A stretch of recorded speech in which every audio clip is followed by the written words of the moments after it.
Well, funnily enough, we're going to talk about the rise of the Woke-ists, because we're going to talk now to Frank Frady, author and sociologist, a man that we used to speak to an awful lot. First time on Morning Glory. Frank, very good morning to you. Good morning. Nice to see you. Great piece in the Mail this week talking about how working Britain is in serious trouble. Young people coming out of university joining the 2.8 million who are too sick to work, because apparently you go to university, you learn how to be anxious, you come out of university and you're so anxious you can't even go for an interview for a job. I know it's really, really weird, because if you look at most universities, they literally are in the business of encouraging young people not to feel well. Basically to tell them that they're expecting young kids to have mental health issues.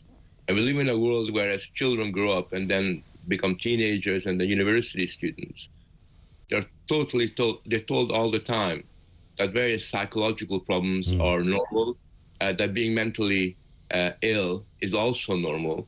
And what we've done is we kind of normalized sickness. Right.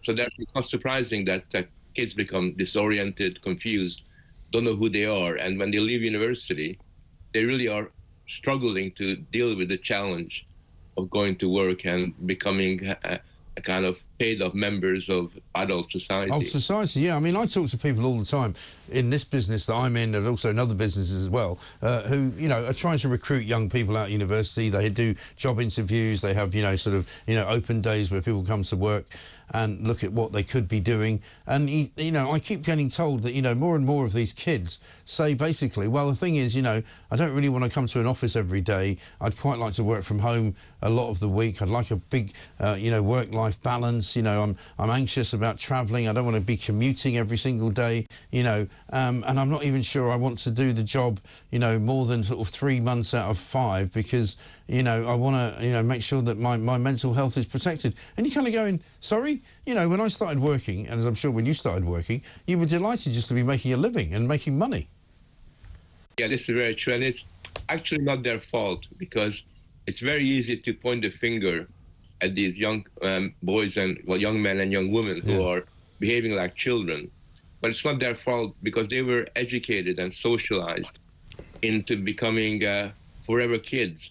They were socialized into believing that actually at the end of the day, life and the risks of life are so overwhelming, and they need to be medicalized, they need to be protected, they need to be insulated from anxiety and from stress.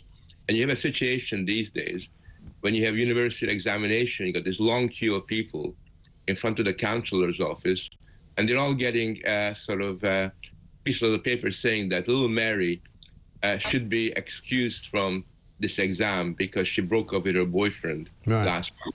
And little Johnny is feeling very, very anxious about sitting down and writing the exams, and maybe we should give him an extra hour. Right. It's like manufacturing excuses all the time, which means that they never have to challenge themselves and take risks in a way that it's a must for a young person to live a life of risk. If you don't do that when you're young, you don't have the resilience and the capacity to be independent. No. Later. And I mean, I think a lot of it also falls down to the COVID years, where a lot of these kids were living through, I suppose, and now they're, you know, they're in their 20s, but they might have been late teens before that, in sort of, you know, 2020, 2022 and all of that. But I remember, you know, thinking to myself, when my kids were going through, you know, the school process, the exam process, A-levels, GCSEs, and the government just said, oh, don't worry, you won't have to take an exam this year, we'll just give you a mark.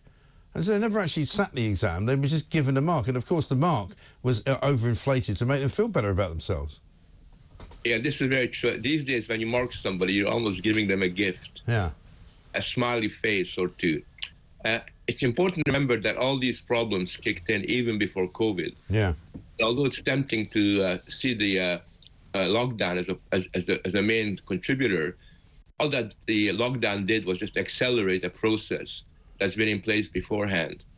This kind of so-called mental health crisis has been going on since the turn of the century, and it gets worse year in, year in. It gets worse and worse and worse because schools and our institutions are more and more committed to normalizing mental illness. And if you do that, then what do you expect? Right. I mean, the parents presumably must have some blame to be passed on to them as well, no?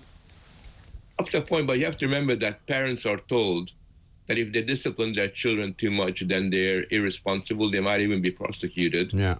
these days, for example, not only can you not basically smack your kids, you can't even tell them to go upstairs for a timeout because that's seen as emotional bullying, and therefore a lot of parents are at a loss to know how to kind of build boundaries for their children's behavior. And of course, after about, the parents too begin to think along those lines. And these days, whenever there's a problem with a child, if you give them a diagnosis, a psychological diagnosis, and that relieves the parent of responsibility for dealing with the problem. That's why you have a situation where everybody who's a little bit awkward is now called autistic. Right. Yeah. Well, this is it. I mean, we've got ADHD diagnosis going through the roof. We've got more people now on ADHD medicine, so many of them, that the ADHD medicine's running out. It is, and there are some parts of the Anglo-American world where one third of boys in a school are on Ritalin, this medicine to give them for that. Yeah. And actually, all that they are, these boys are like probably you and I were. We sometimes get bored in school. Yeah. And we kind of act up. We kind of have a lot of energy. And these days, when you kind of want to, do things and basically occasionally get into conflict, that's called ADHD, rather than the fact that you're just a boy. Right. Yeah. And they're basically sedating people at a young age, which can't be good for them going forward into their sort of middle ages. It isn't, because if you medicalize what are basically problems of everyday life, what you do is you kind of insulate them from the process of having to work through these issues and gain control over a measure of your life. I mean, that's what we're really taking away from them. We're dispossessing kids of the capacity to become strong by essentially making life very easy for them. Yeah. Do you think we can reverse it? I mean, is it just a trend that's going to go away and we're going to get back to normal sometime soon?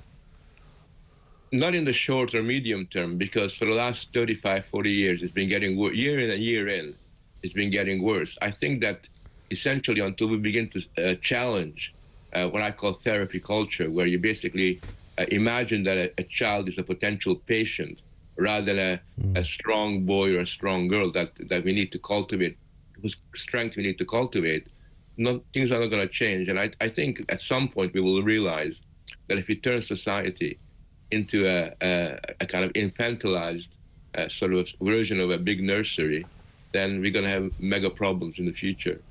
Yeah, absolutely right. Frank, great to see you. Let's talk some more as we go forward. Welcome back to Morning Glory. Frank Furedi, the author and sociologist, on the curse of children who are basically not growing up. They're remaining children all their lives. Nearly half of London workers are only paid more if they're asked to come into an office full-time. I mean, it's unbelievable. I've heard people telling me who are in recruitment that, people just don't want to work very much. They'd rather have a work-life balance. They're not even that bothered about the money. It's extraordinary.